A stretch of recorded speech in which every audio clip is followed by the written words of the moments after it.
Attorney Jonathan Elson, reminding you that if you've been injured in an auto accident, it's important to have somebody on your side. When you need a lawyer, then you need Nelson. The body of Michael Martin, a Las Vegas pilot who went missing on January 2nd, was recovered just northeast of Round Mountain on January 28th, which was more than 3 weeks after his plane was reported missing. The recovery took place in Mount Jefferson at an elevation of 11,300 feet and was carried out by HeavyDSparks, a YouTube channel, and Sparks Heavy Rescue Team from Bountiful, Utah. News 25 reached out to HeavyDSparks and got permission to use his video to show the people of Southern Nevada the amazing work this crew did to bring Michael Martin home. I'm Rory Rowsell reporting for News 25. Morning. Scott Lewis. This is Sheriff McGill. Sheriff, how are you? The plan was we needed to get ground crew down to the airplane to assess the situation and figure out whether or not Michael was actually in the plane. We knew that the likelihood of anybody surviving was very slim to none, but we knew that we also had to check.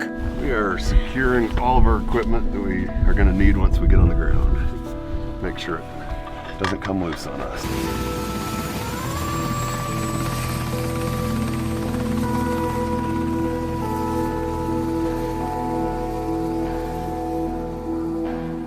So we headed out to the crash site with all of our gear, all of our ropes. Wind's still pretty good right now. I've got you at, looks like 30 knots and holding.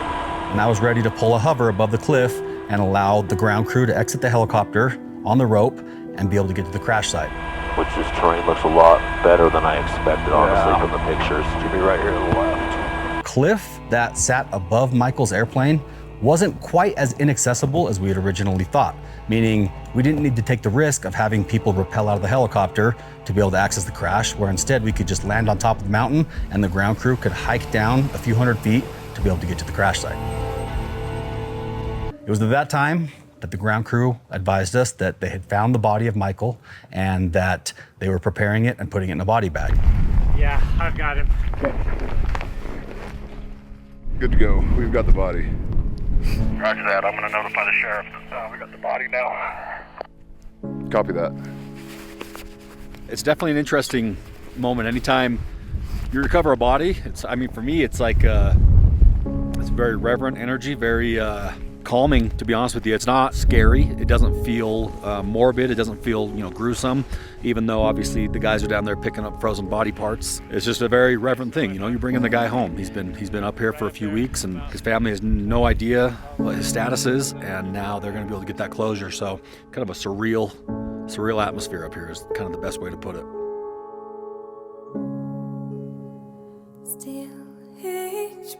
He was a self-made man. If he wanted to learn something, he did. He was very brilliant. A great father-in-law. He welcomed me into the family like I was his own. Treated me that way since day one. So he would fly cancer patients and burn victims anywhere they needed to go. He loved riding his motorcycle and flying, kayaking. He was an outdoorsy man. From being a handyman, so he'd read something, he'll build it. Never knew what he was going to do next. Always kept us on the edge of our seat. Always had something new he was working on. 6 grandchildren and 1 great-grandchild, so we'll keep his memory alive for them. 1, 2, 3.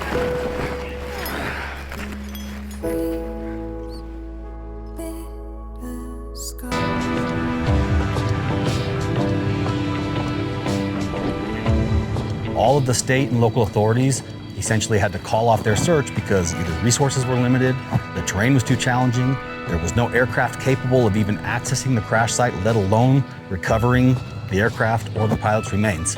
And I knew that we had the aircraft and the crew capable of performing this mission. I'd like to extend a special thank you to everybody who rallied together to help make this happen.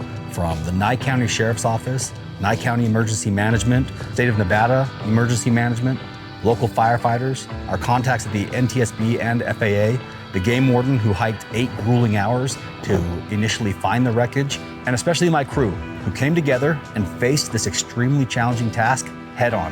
So special thank you to everybody involved, because at the end of the day, it boils down to this: no man gets left behind.